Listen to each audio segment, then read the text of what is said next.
Record to the cloud. All right. All right. Next slide here. We will review 2 or 3 resumes today live online. You can submit your resume by using the chat box. When you have the chat box open, there's a little place there. It says file. If you click on that, you can attach your resume and we'll get it. Carol will see it and she'll download it and then we'll take a look. So the first couple people who apply, but please remember that your information will be published on Facebook and YouTube. If you want to delete the header information, please do so before you submit the resume. All right, my name is Jeff Morris. I founded Career DFW back in 2008 to help the unemployed in the DFW area. In 2012, I came up with CareerUSA.org to help people outside the Dallas-Fort Worth area. Since 2007, the last 13 years, I've been leading the North Dallas Plano Career Focus Group, and I'm also a panelist on the practice interview team since 2007 or so. 2017, 16, 17. So I've done well over 100, 125 interviews, and I look forward to helping people in the interviewing skills. Today we're going to have, we've got 2 speakers with us. Carol Brickell is a certified professional coach, and she'll introduce herself here in just a second. She specializes in job search strategies, resume optimization, and interviewing skills. And our other person joining us today is Janice Hendricks. Her passion is coaching, mentoring, and empowering those around her to learn, grow, and adapt. So Janice, I'll let you introduce yourself first, and then we'll let Carol introduce herself when she starts her presentation. Okay. Good afternoon, everyone, and welcome to our presentation. My name is Janice Hendricks, and I, like many of you, am a job seeker currently. I am pursuing compliance manager and compliance analyst positions within mid-sized carriers in the property casualty insurance industry, such as Gainsco here in the DFW area. I have been a hiring manager for I have over 20 years of experience as a hiring manager in the insurance industry. I've hired for levels from entry level to mid-level management. I have also hired in departments including accounting, financial planning and analysis, and claims operations. Like Jeff, I have the pleasure of being a PIC crew panelist. I've done that for about a year.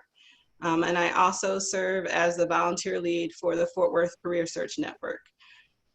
So if there's any way that I can help you, please feel free to link in with me on LinkedIn. And with that, I'll turn it back to Jeff and Carol. Great. All right, Carol, I'll let you share your presentation and you can tell everybody about you. Okay, great. Yeah, we'll go through a couple slides and then we'll get to my introduction slide. Excellent. And let me get into presentation mode.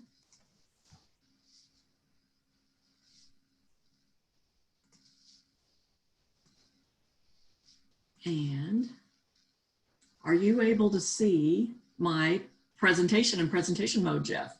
We can, thank you. Okay, great, good. And I'm clicking on the chat box myself so I can monitor any comments and questions that come in through the chat. And once again, as Jeff mentioned, you are welcome to submit your resume so that we can look at it in the workshop today, at the second half of our workshop. And what we'll do is we'll make some positive comments and then maybe identify some areas to make it even more effective. And thank you. I see that somebody has downloaded their resume into the chat box. And I am saving that right now so that we will have a chance to review that. Good. And when you submit your resume for us to review, if you want to change your name on the resume and put in Mickey Mouse or Clark Gable or Vivian Lee, I mean, you can change the name or the names of the companies if you wish to remain somewhat anonymous. You're welcome to do that. And as Jeff mentioned, we'll be using the features within Zoom today because we like to make these fun and informative and interactive. And thank you, I've got my second resume, so I think we've got enough for today's session.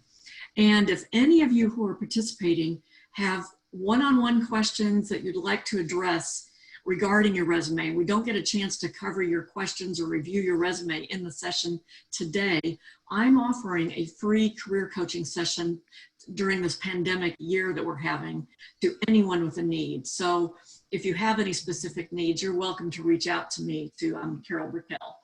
I'm going to download the second resume. So we've got that, and then we'll be able to review that later. Good. Okay. So we will be using the participant and chat functions. So I'd like for everybody at this time to click on the participant box or the participant function within Zoom. And I'd like to ask you a question so I can get to know my audience here. I'm going to click on that box as well. And it looks like we have 37 participants, which is a great number. I'd like for you to click on the yes box if you have seen one of my resume presentations before. And if you've not seen it, click on the red X in the participant box. So if you've seen one of my resume presentations or workshops before, good, so we have a mixture. And this webinar is designed for a mixture of audience. There are some basic things that I will review, but every week I mix it up a little bit and add in different topics based on questions that we get. Oh, and somebody, thank you for the nice comment. Somebody said they've attended before and it was wonderful. Good. A lot of work. I will say 38 years of work has gone into this. Actually, I'm sharing everything I've learned and everything I've learned from Jeff and Janice and also the leaders at the pit crew in this as well. Okay, now I'd like for you to click on the chat box, and that's where you can submit questions, and I am monitoring the questions, and Jeff is helping me monitor questions as well as from Facebook Live. And just to get comfortable with using chat, I'd like for everybody to go into the chat box and tell me, how long is your current resume? How many pages? Go ahead and go into the chat box and type in a number. And I'm getting a lot of people responding. And I would say the majority answer is, drumroll, 2 pages. And some people have 3. And that's actually a very good number. We'll talk about that. And when I poll various hiring managers, recruiters, and people, 2 seems to be kind of the nice number for a length of a resume. Sometimes if you have additional publications and additional education classes that you'd like to list, it may go on to 3 pages. And that's all right, but 4 or 5 pages is too long, and that becomes cumbersome for the recruiter and hiring manager to get through that. And by way of introduction, again, my name is Carol Brickell, and if you find that after this seminar today, you have some one-on-one questions you want to talk through, actually on resumes or any challenges within your whole job search, I am a certified professional coach, and you are welcome to reach out to me. And once again, I am offering a free session during this pandemic year to anybody who has a need. And I do have 30 years of experience working in the IT industry as a hiring manager. And I spent a lot of time coaching other managers on interviewing. And then when I retired, I took early retirement in 2012. I then spent 6 years working as a recruiter in both agency and corporate settings. And I've placed people in a variety of different roles in a variety of different industries.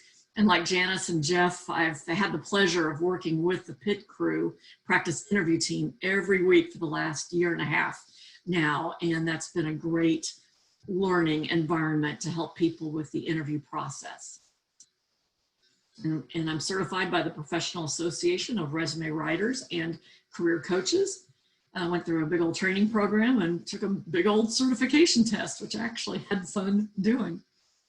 And Janice, you had a chance to introduce yourself briefly. Is there anything else you'd like to say about your background or by way of hello to everyone?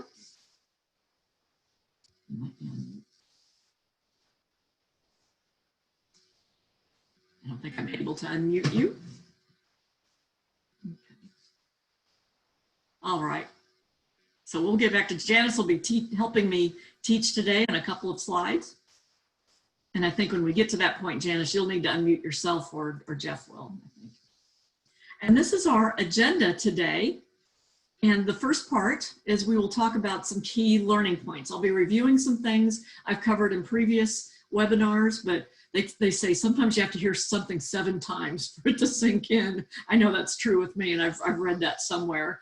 And so we'll review a few key points, and then I always change it up a little bit and add a few things in as well. And then we'll have some time for Q&A, and we'll talk about a couple of handouts that we're putting into the chat box, so you can download some handouts. And then we will review the 2 sample resumes that were submitted. And thank you very much to the people that have already submitted those.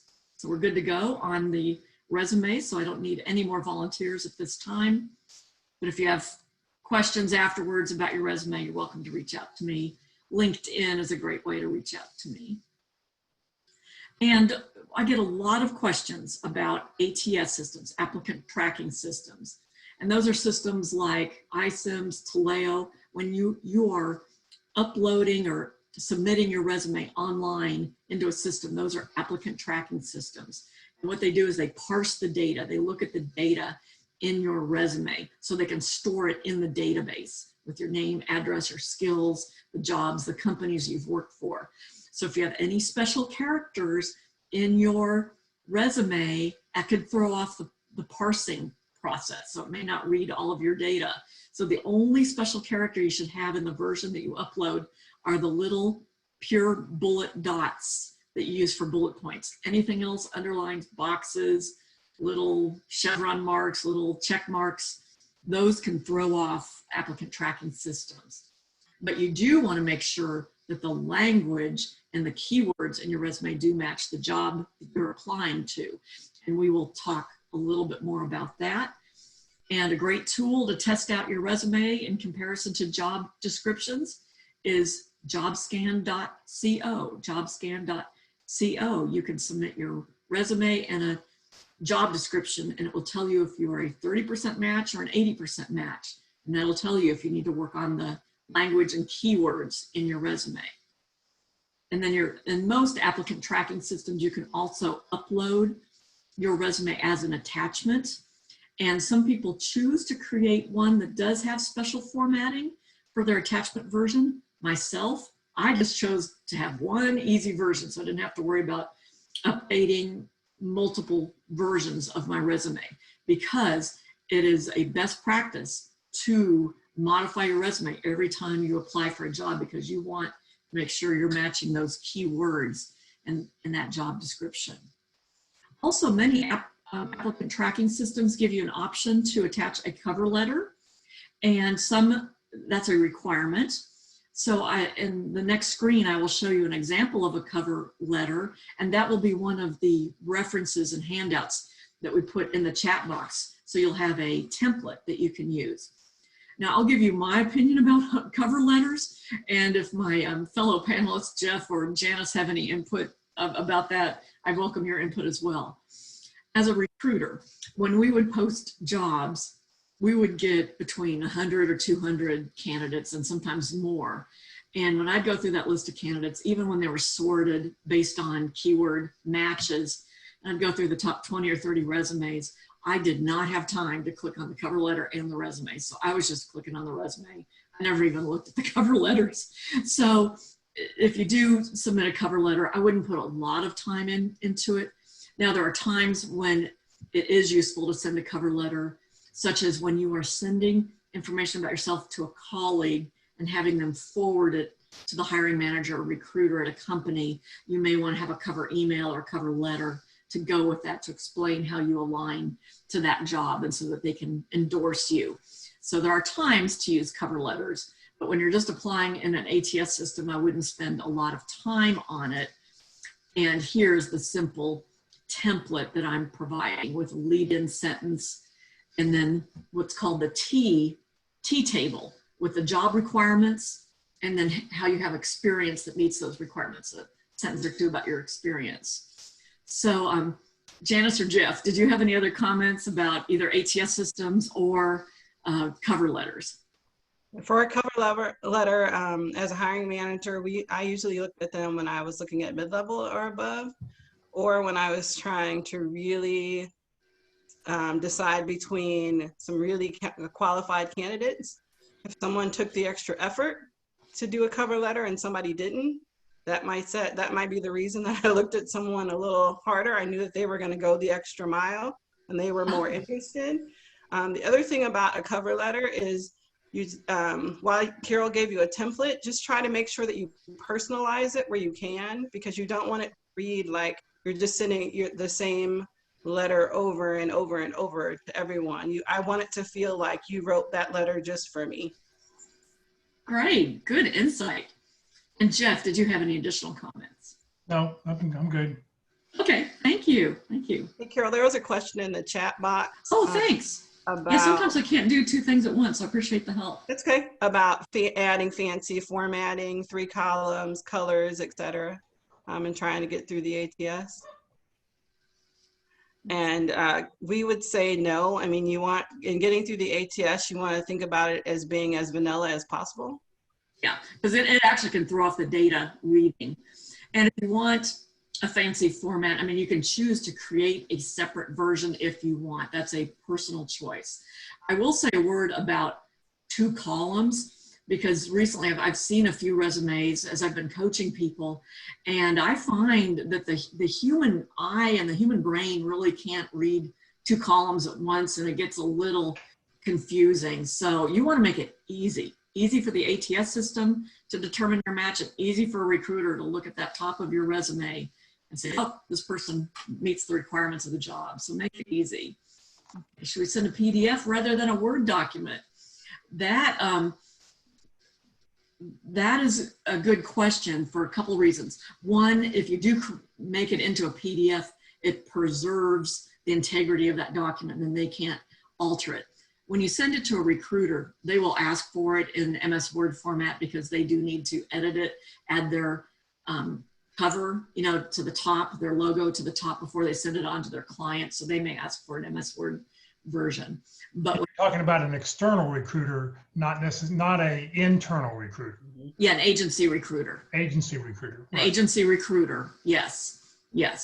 An internal recruiter probably would not be making edits to it. So PDF is, and then also it preserves the formatting. And we'll see that with resumes. I think it depends on the ATS systems. Many ATS systems will let you know whether or not it can read a PDF version, because it will list and say, submit your resume in docx. So be sure that you read the instructions, because if it doesn't say that it can read a PDF and you send a PDF, you basically sent them no information. Right. And then there was a question about what about the boxes in Carol's format of cover letters. And I don't even think I use boxes. I think I just tabbed over. I mean, you could use a table, but the ATS system, I don't think is actually parsing the data in a cover letter. So that doesn't matter unless anybody has any input on that. And somebody mentioned that they use cover letters to share their passion about the job or the industry. And that's great. And as Janice mentioned, it can become a differentiator. Not only do you have the skills to match the requirement, but that you have the passion to do that type of work. And as a recruiter, one time I sent out 2 candidates to interview for a job, and they both were equally skilled, but the person that got the job was one that showed the most enthusiasm and passion for that job. So thank you for pointing that out. Good.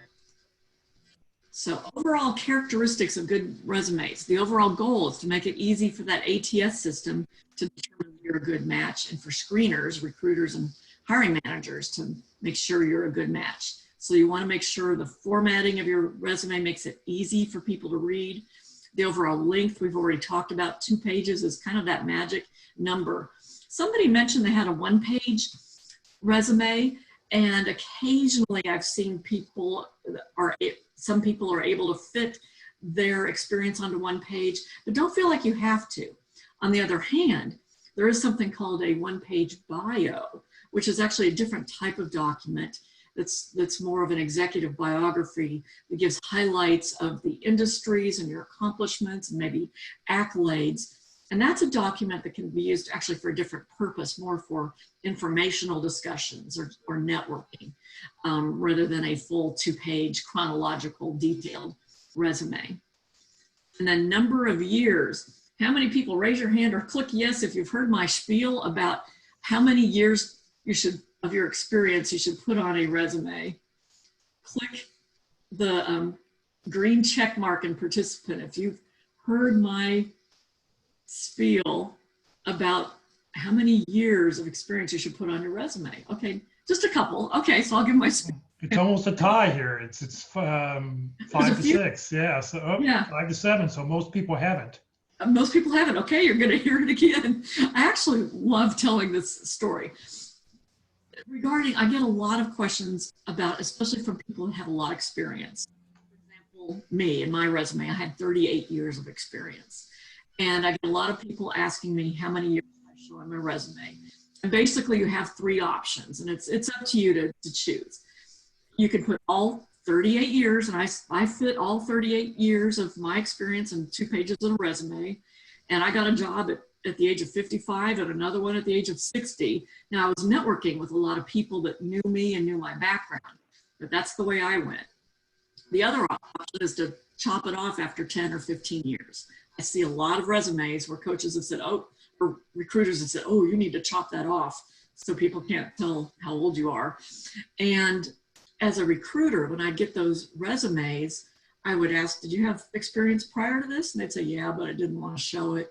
And when we get into the interview, they may, and this happened yesterday in a practice interview, the candidate was talking about some experience they had with a company that wasn't on the resume, and that caused a lot of confusion.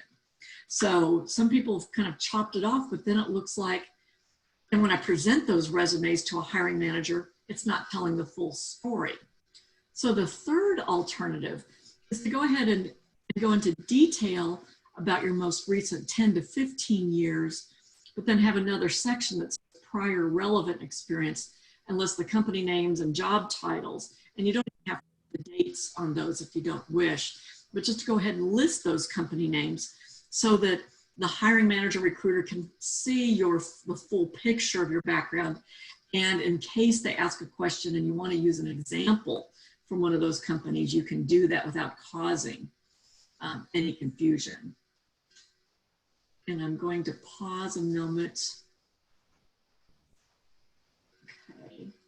Should I copy and paste the exact wording of the job description into my resume? No, I would not recommend doing, copy and paste paragraphs. Good question though.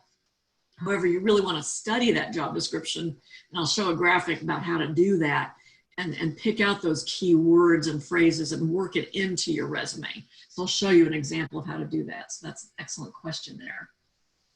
And what about the design artsy resume for technical leadership roles, former CEO? Yes, and especially for graphic design. I think, having a fun formatted resume for like graphic designs or maybe for executive positions is okay if you want to maintain 2 different versions. I'll pause to see if any of the other panelists have any comments on that question. No, but I agree. I think that if you're, you have to know your industry. So if you're going for marketing or graphic design or something where they're going to be looking for your creativity, you may need a separate resume, or the bio may be that option for you to display some of those things. But I would, if you're applying through the ATS systems are pretty similar regardless of the industry or the job title you're applying for.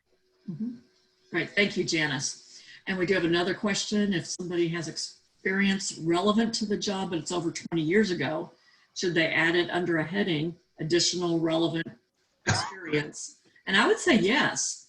And do I need to add the years worked there? You don't have to. So now on LinkedIn, it'll force you to, and the application system, it'll force you to. On your resume, you don't have to. Good question.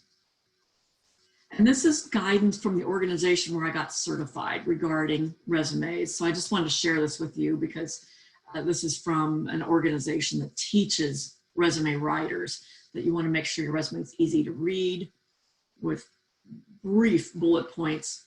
Make sure it's free from any errors, spelling or grammatical errors.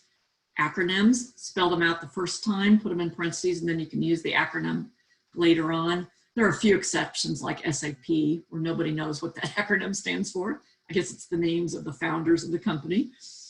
Okay. Highlight, you want to make sure that you are including key skills related to the target job. That includes qualitative and quantitative accomplishments. And Janice will be talking about focusing on results in a moment. And no graphics, pictures, underlines, or boxes for the ATS version of your resume. And then somebody made a comment that they attended a job scan seminar. And they recommended not using headers or footers. Thank you for that reminder. That is very important. ATS systems don't pick up headers and footers. That's a good point. I'm going to add that to my presentation for future. That's good. And then should you show your graduation date on the university on your resume? I left mine off. A lot of people leave them off. So I think that's fine.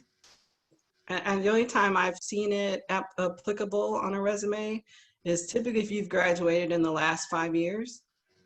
Yes. Then Yes. you may want to show that, especially if Yes. it's a role where they're looking for a current graduate. And one special note about government resumes, if anybody's applying for anything in the government arena, that those resumes are typically longer because they do like to see all of the information, and they probably would want to see the years because they're going to be auditing that. So I want to make a special note about government as well. And then today we will be talking about key components of a resume, and I will be talking about a format that I use and that it's used in the quarterly career transition workshops that have been taught in the DFW area. And these workshops now will be taught in a virtual environment through careerdfw.org, plus the format that I learned from the certification organization. So it's a basic format that's tried and true that hiring managers are used to seeing. So some people might say it's kind of old fashioned, but yet on the other hand, it's what hiring managers are used to seeing. And these are some of the key components of a resume. And there may be additional, you may have additional components based on your situation. So the heading, once again, you want to make it very easy to read, your name and all of your contact information, and you do not need to include your street address in your resume. And you can include your zip code if you wish, because some recruiters do search based on zip code. And a quick reminder from a timing perspective, we will wrap up at 10 minutes before the top of the hour for those. I know that several people need to leave, and then there'll be another webinar starting at the top of the hour, so we will wrap up 10 minutes prior. And then my favorite part of the resume is the summary profile section. And this section is meant to be a profile and a statement of who you are as a professional, not an objective about what you're trying to obtain, you know, an opportunity with a growing company. It's a statement of who you are and the skills you bring related to that job that you are applying to. And then I love to see an area called key areas or areas of expertise. In the past, people have used words like key skills or competencies. And I like the word areas of expertise. That's something I've learned from the leaders in the pit crew. And somebody asked me, what's the smallest font size you should use? I find the one that I'm using is Calibri 11.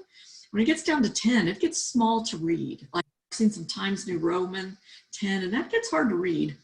So thank you for that question. And a question, is this available, this presentation going to be available offline? And it is being recorded, and it will be available through careerdfw.org or on the YouTube station. Yeah, so Jeff can provide directions at the appropriate time about how to get to the offline version. Yeah, Jeff, do you want to say Yes, it will be available. I mean, it'll be on Facebook right after this event's over. It'll recirculate itself and you'll be able to watch it on YouTube, on Facebook, and then in about an hour, hour and a half, I'll have the video and I'll get it uploaded up to the YouTube channel. So it'll be there forever and ever. And you can also watch last week's and the week before. All those all those career events are all being recorded. Great. And what's the best way to get to those recordings, Jeff? To go directly to YouTube or through Career DFW or? I'll show people towards the end. Great, thank you. Okay, good. So the summary and profile section, the reason it's my favorite is because this really needs to align to what you're applying for, and you need to modify it every time you apply for a job. And then you want to have a section that shows your professional experience laid out in a very easy to read format with the dates, right, justified, and the names of the company. All the verbs need to be consistent for any current job, present tense, past jobs, past tense. And I recommend limiting the number of bullets per job. You don't want to have 15 or 20 bullets. Nobody will ever read that many. And they should focus on results. They should be the most impactful things you've done on the job and not just a listing of your job duties. So it shouldn't sound like a job description. And now I will turn it over to Janice to talk about the next couple slides. Sure, thanks, Carol. So as Carol mentioned a little bit in the prior slide, you're going to make sure that your resume speaks to results. So it's not just about the activities that you've done in prior jobs. What you have to remember that your resume is really for the company to find out what you can do for them. And the best way for them to figure that out is to know what you've done for others and what you've achieved. So by focusing on results, you really want to talk about, the what you did or the whys you did that. So instead of just speaking to, I know, Carol, if you want to pull up. Oh, sorry, yes. Sorry. If you want to, instead of just speaking to that you just developed basic programs, visual programs, if the job description speaks to that's what they're looking for, you might have 200 people who've developed visual basic programs. So now you're just all on the same level playing field. So then it's about the so what. Well, what did you do that could set you apart? And that's where your results come into play. It's really about that differential. So if the so what is that you reduced the data migration time by 90% and you eliminated errors and increased stockholder confidence, that's what you really want to speak to and come across on your resume. So by adjusting the bullet point and putting the result first and grabbing the attention, you can speak to that you reduced the data migration time by 90%, eliminated the errors, and you can really focus on the results that you want to and get across on the resume. And if you're like me, where you had multiple roles at one company, you want to make sure that you show all of the time that you spent at an organization whether it's the recruiter or the hiring manager reviewing the resume, showing that you have consistency and commitment and progression at a company can come across by showing all the time you've spent at an organization, as well as the different roles that you've had at that organization, even without them ever meeting you. So you want to make sure that you get those dates across. So as you see, thanks, Jeff, for the annotations. As you see, showing the dates, and you want to make sure those are right, justified. And the example, it's just the years. I found for most ATS systems, they will ask you for the month and the year. So on my resume, I've already just shown the month and the year. And then you want to be able to show each job title that you've had, and then you want to provide the dates for those as well. So using parentheses to be able to show the time spans you spent at each job. And again, it's a great way to differentiate you from someone who may be applying for the job, who has spent, maybe 2 years at every company. Here you're able to show that when I come into an organization, I'm committed. I'm committed to helping the organization achieve their results and progressing myself as well, learning and development. And here's the examples. Okay, great. I'll turn it back to Carol. Okay, thank you. Thank you, Janice. And thanks for addressing one of the questions that came in through chat regarding should you show month and year. I chose because I have 38 years. I didn't get into months. I just did years, but you're right. Some ATS systems require that. And so it's kind of a personal choice depending on how busy that's going to make your resume. And then we had a comment regarding the resumes I'll be showing. I won't mention people's names. And then somebody had a previous position where they didn't quite meet their target. Just leave it off. Don't mention it on your resume. Or say I achieved 80% or whatever. So, and if you want to talk further about that, we certainly can. Okay. And then also a question that I've gotten recently is how to handle a situation where the company name has changed. And this has happened to me because I worked at EDS for 30 or 28 years, and then it was acquired by HP. So on my resume, I had HP and in parentheses, formerly EDS. Or the other way I could have said it was EDS acquired by HP or Hewlett Packard in 2008. So here are a couple of options of how to handle that situation. And EDS is no longer HP, that's true. At the time when I had my resume, they now spun off and merged with CSC and became DXC. So that makes it even, so they could say, what they could say is DXC, formerly EDS, EDS Enterprise Services, HP Services, and then whatever. So yeah, thank you. If anybody has any questions. And that's fine, for big companies like EDS, everybody knows what EDS is, everybody knows what HP is. But if you work for a smaller company, like I know there's a person who used to work for Campbell Soups. Campbell Soup got bought by another company, and I recognize that name, but then it's been bought, or the name changed to a third name, which I've never heard of and you would not know. So, you want to emphasize, if you've got a major company name, you want to be able to, let people know what that is. Thank you, Jeff. Thank you. And had a question about a role being very tactical and its hard achievements. So I would just go through those bullets and ask that so what question. I did this, but what was the impact? What did it lead to? And see if you can find an answer to that. And if you need to talk through that, you're welcome to reach out to me because that's probably a longer conversation. And then what if you work for a company as a contractor at a more well-known company? Oh, you worked as a contractor through a company for a well-known company.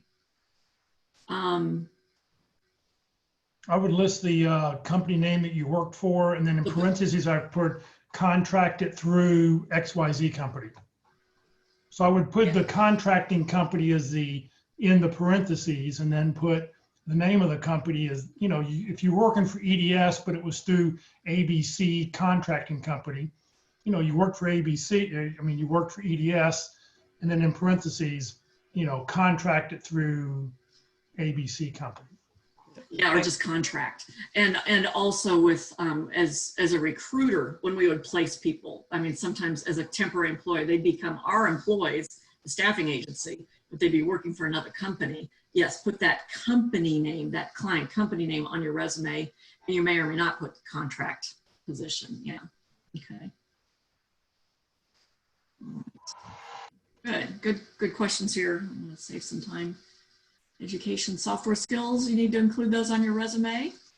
And I want to show this visual real quickly regarding aligning the resume to the job description. And this is where you want to pull out these keywords.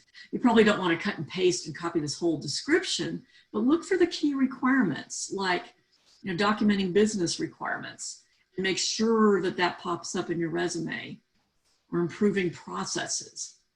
And make sure that that pops up, and some of the technical skills. Make sure they're there, throughout, not only in the summary, but in the chronological part of your resume. Okay. Yeah, and just like what Carol was saying, you want to make sure, you don't want to copy and paste, but you do want to make sure that you use the exact verbiage. So again, like Jeff had circled where it said improving processes.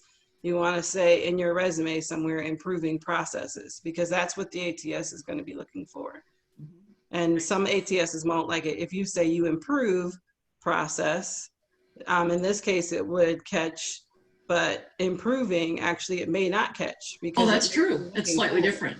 Yes. Improve processes. And we know that they're not different, but the ATS system doesn't. That's true. That's a good point. Good. So quick question in the chat box for the participants. Now that we've talked about resumes and what makes them effective, I'd like to hear from you what insight you might have gained. What do you think you can do your resume to make it effective? So everybody can go into chat and just type in a key. Oops, sorry. I sent those to you, not to everybody. Okay. Let me do that again. And then Jeff will be sending out the handouts, the cover letter, and the sample resume template to everyone as well.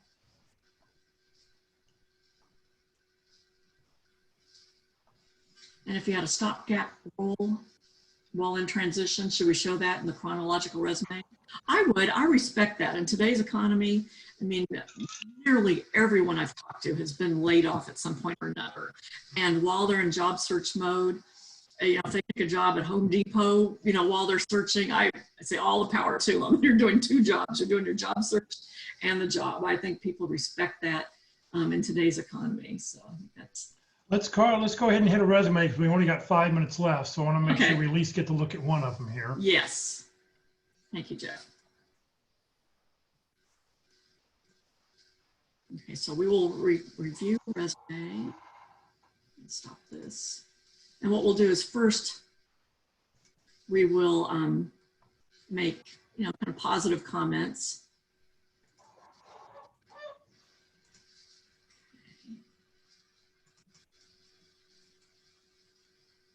Pull it up and then see if I can.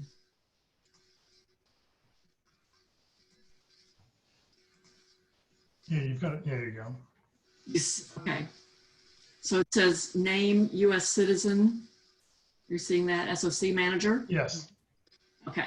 So what I'm going to do is scroll through this resume quickly so we can kind of get an overview of it. And then I'd like to hear from people comments of what you like about it in terms of formatting, and identify anything that we would recommend to make it even more effective. One thing I see on the third page. It's probably just a carryover from different formatting from your printer to his Yes. printer. This is a good reason why you probably want to send PDFs out, because this won't happen. When you send a Word document to somebody else, depends on their printer and what their formatting is like, and it could cause things to carry over to the next page. So I'm sure that when this person looks at their resume online or on the Word document, it looks perfect, but we get it and it doesn't. Great. Yeah, that's exactly why I use a PDF version. And one thing that I like about it is, especially in the professional experience area, having the name of the company bold and the dates out here to the right justified makes it easy to read. And there aren't too many bullet points for the jobs, and that makes it easier to read. And I like the cities. I like the cities under the date. I haven't really seen that before. Yeah. Most people don't do that, but I like the look of that. Mm-hmm. And it's a good use of space, yes, to do that. Now, one thing I do see in past jobs, it's present tense. Those need to be past tense. Yes, I do see that. And then under technical profile, this gets very detailed. And however, this sometimes is required depending on the type of job you're going for. And so a hiring manager may want to see all this. So, okay. And somebody asked me, will underlines affect ATS? I've heard that underlines could affect ATS, so I take them off of my template. Okay. And one thing I would add at the beginning of this, and somebody made a comment to this, is having that opening statement, that 2 or 3 lines that describes in a couple of sentences who you are. I mean, that shows, that highlights your writing skills and the statement of who you are, and then list areas of expertise and have 9 as the optimum number, or potentially 12 key skills that align to that job that you're looking for. What are your thoughts on the small capitalization of all the words? It's hard to read. Yeah. So you probably should do upper lowercase. Yes. All is hard to read. And the font looks small. When you're writing all caps, it looks like you're yelling.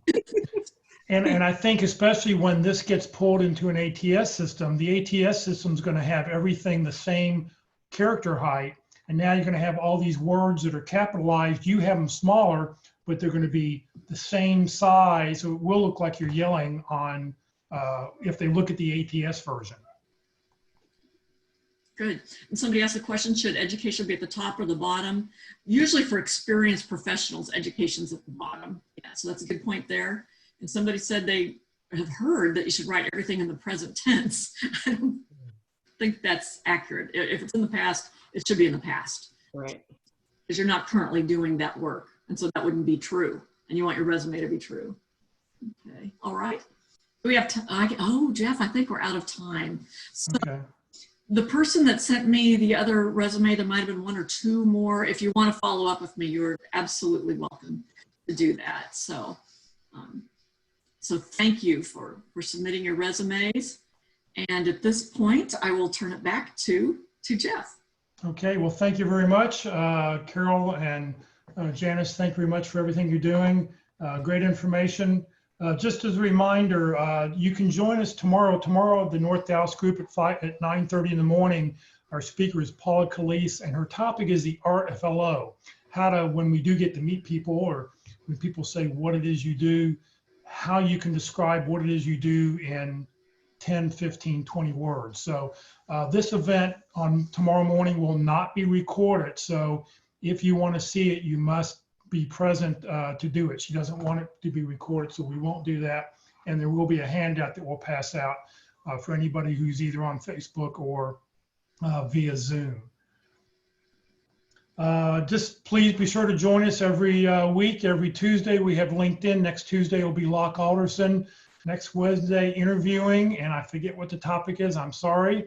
But join us Wednesday for interviewing. Thursday we'll do this resume review again, and then next Friday we'll have the North Dallas focus group meeting again. All these sessions will be recorded, so you will be able to view this. You can go to the Career DFW Facebook page. You go into Facebook, just type in Career DFW, and then down the left-hand side, you can click on videos, and you'll be able to see all the videos we've posted over the last month.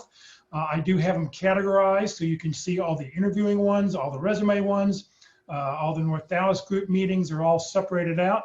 And if you will go to the YouTube channel, go to YouTube, type in Career DFW, and please subscribe to that. We're trying to get 100 subscribers, because once we do that, it unlocks some tools that I'd love to be able to use.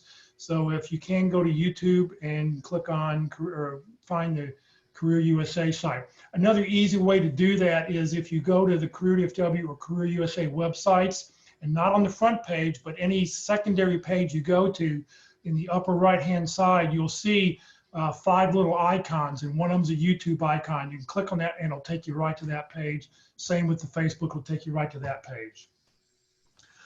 Please remember, Career DFW is a 501c3. We're a nonprofit organization. We have no full and part-time employees. All the speakers, everybody, myself, we all volunteer to do this. We're all here to try to help you and help your skills and help you improve your skills. When you do get employed, we hope that you'll consider making a donation. And please note that if your company does matching, your new company offers matching funds.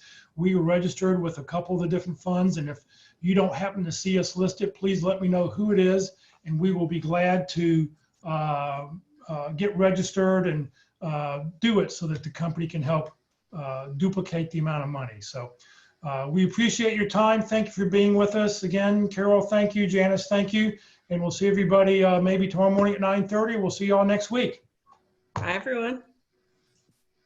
Bye. Thanks, Jeff. Bye. Bye. Thank you. Be safe. Bye.